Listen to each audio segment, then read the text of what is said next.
Hello once again, Star Wars and Unboxing fans. Welcome to another episode of Darth Tuba's Star Wars Unboxing Show. Hello. I'm your host, Darth Tuba, and here in my, secondary quarters. Why? Because, I'm getting kind of proud of, I'm starting to, I don't know if you've noticed, anybody who watches my channel who might look behind me and see that I'm kind of trying to streamline the collection. That's something I've been doing for a while. Why am I doing this? Well, as I've said, if anybody who has watched my channel knows that I just recently had a Star Wars yard sale, of which it was very successful, and I have kind of turned over a new kind of goal, which is to be a little bit more about quality than quantity when it comes to the Star Wars collection.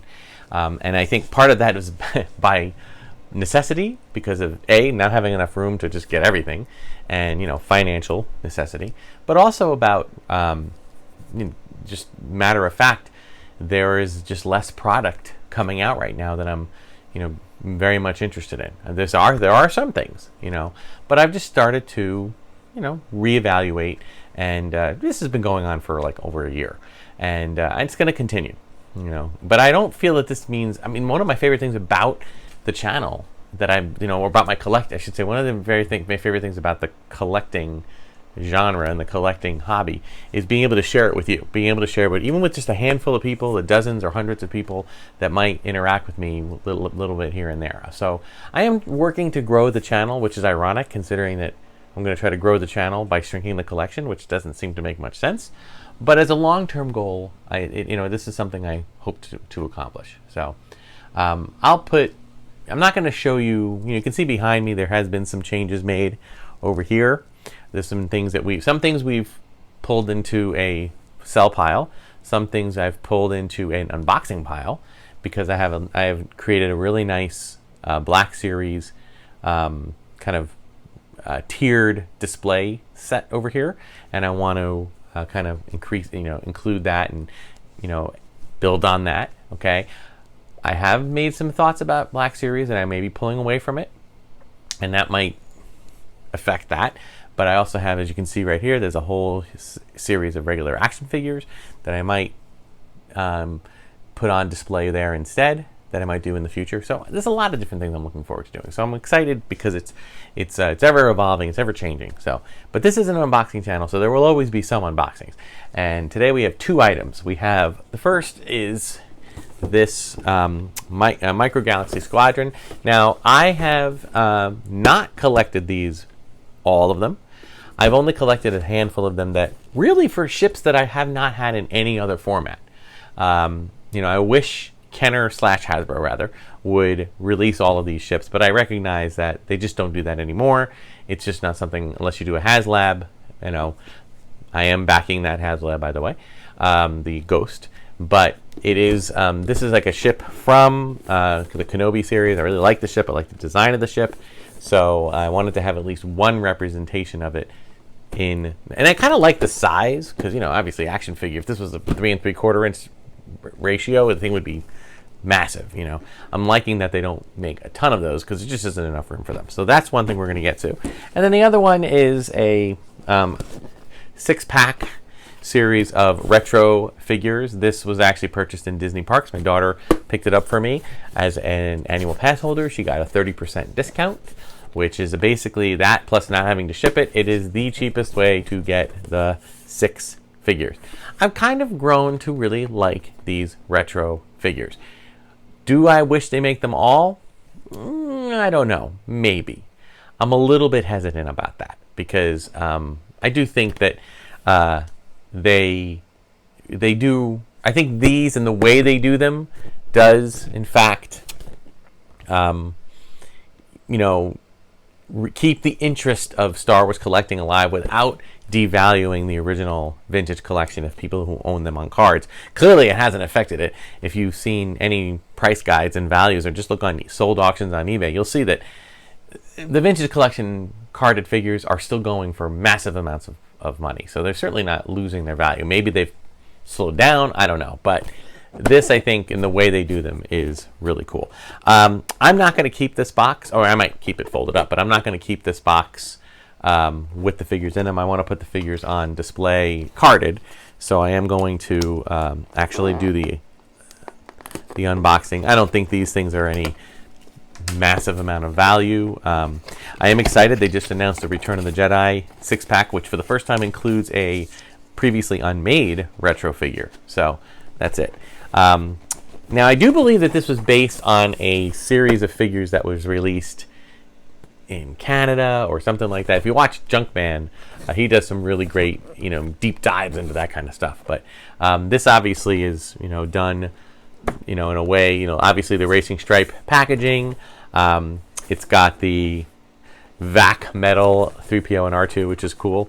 And again, like the figure packs themselves, you can see if you look in the corner of the boxes, they are actually designed to look kind of distressed, which I think is I like that. I think that's a great way to distinguish these from original figures. Now, of course, people that are really into the figure quality have, voiced some concerns.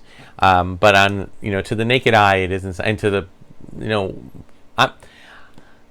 I've always described myself as when it comes to, I'm a Star Wars collector the way I'm a food connoisseur, okay? I have rarely had a bad meal at a restaurant. If I've had a bad meal at the restaurant, it's a bad meal. It's really bad. But yet there are some people who have such a sensitive palate that they just can't get past like one piece of wilted parsley as garnish, and then they're done. They just shut off. And I understand that. If you have a sensitive palate, I get it. Well, for me, my food palate is not like that, and my Star Wars palette is not like that. These figures bring me back to my childhood, and I absolutely adore them. And I like the distressed card, and I am so excited to share them with you. Now, we start off with Ben Kenobi, right? Okay, we got I love how it's Ben, Obi-Wan in parentheses. It's just amazing now when you think about how much Obi-Wan has his own series, has been, so active in the Clone Wars and the prequels. But here he is strictly Obi-Wan. Okay. Now, I'm gonna, for the full disclosure, I am going to pop the punch top out so I can display them, hang them up on hooks. Okay. But it's just a great figure. I think he looks great. I love the telescoping lightsaber, not single scoping lightsaber, not double scoping, but there you go. Really cool. Okay, next one in the line there, we have the Tuscan Raider. And again, these retro stickers, you can take them off, but you can't really do anything about the distressed look on it. And I think, if I'm not mistaken, yeah, they have multiple types of distressed printing. So I don't think it's all the same each time, which is cool. Tuscan Raider. Man, I remember used to think that if you look closely, those little eye, kind of telescoping eye socket things, they used to always get scuffed up and pop off and stuff. But great, it's got his little gaffy stick. So cool. And it's a Tuscan Raider. Again, whole new story thanks to Book of Boba Fett. Really makes you think differently about those characters. Then we have the Death Squad Commander. Again, one of those figures that didn't exist, right? Meaning the character in this incarnation did not exist in the movie. They had basically a photo like this guy, so you got the helmet, and the gray uniform, okay, based on like black and white photos, okay, but it didn't exist like this. This guy's dressed in all black, right? That was the thing. So it's kind of an interesting kind of figure. And again, Death Squad. I can't believe they got away with that. It's so weird. All right, moving on. We have C-3PO in the vacuum metal.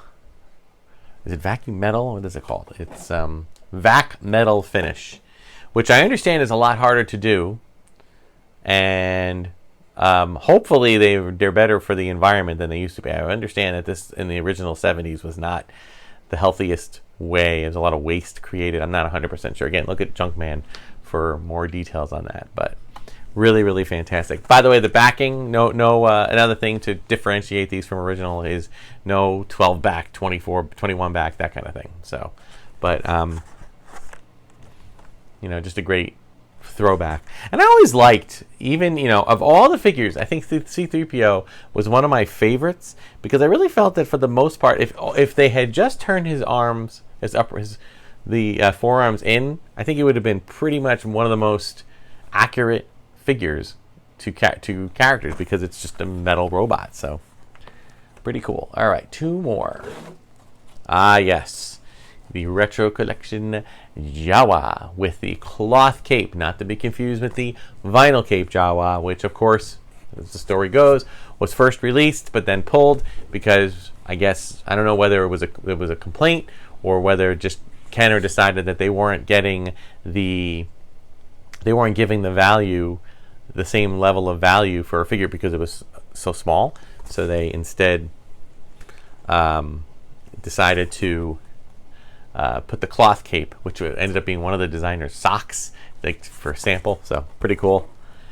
And last but not least, we have, yes, your favorite and mine, R2-D2. This specific style of R2, which at the time of this recording, although it'll most likely be released well past the start of Ahsoka, we had seen a very brief glimpse of a droid that looks very much like this type of droid, even though this is meant to emulate R2-D2. Looking at it closely, you can see that it doesn't really lock in, circles and light things and whatever. They don't lock in perfectly, right? So, but they did find a droid. They have the little teardrop thing, and they did make a droid. You got to leave it to Dave Filoni to put a droid in the show that looks like this droid, like the toy droid. So very cool. All right, so those are your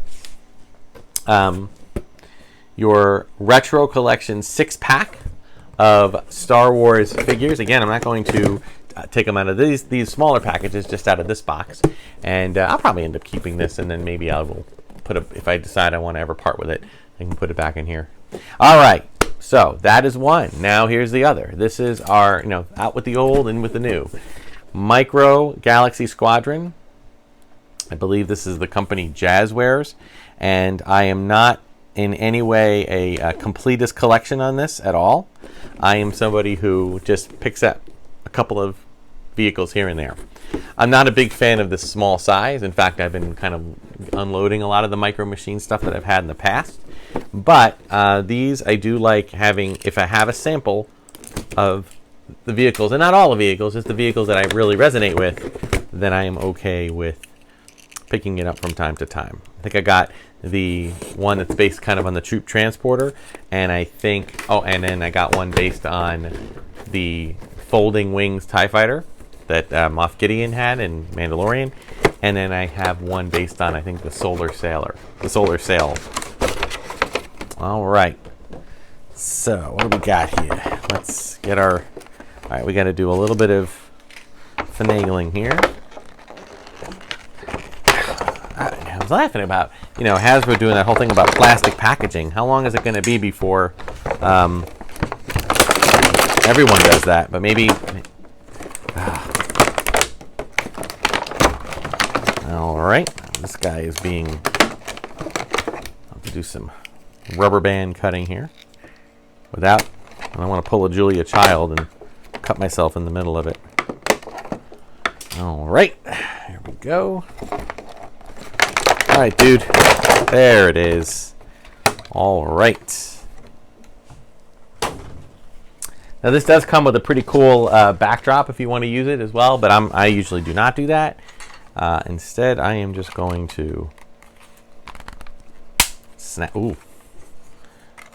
Make sure you do these right, because once they're in, I don't think they come out. Okay.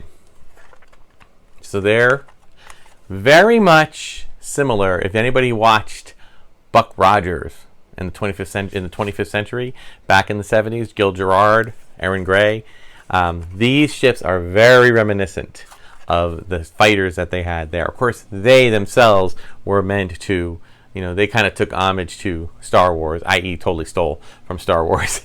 But so maybe Star Wars decided to take their idea back. Okay, so it comes with a little cockpit. Looks like you can fit all 3 of your people. You have your Inquisitor and your 5th brother, and you have Reva. Now, these are, I love,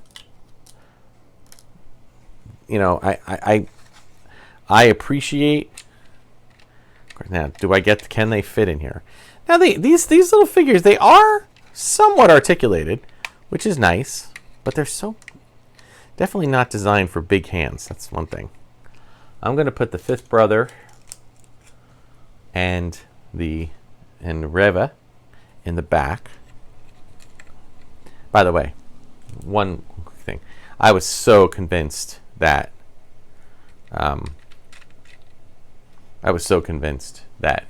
fifth brother was going to get taken out. All right, so I kind of put him in like that. Okay, they don't fully fit in, but the cockpit does close, and that is, well, sort of closes. Come on there, fifth brother, get down there, get down. There it is. All right. On the bottom, you have some double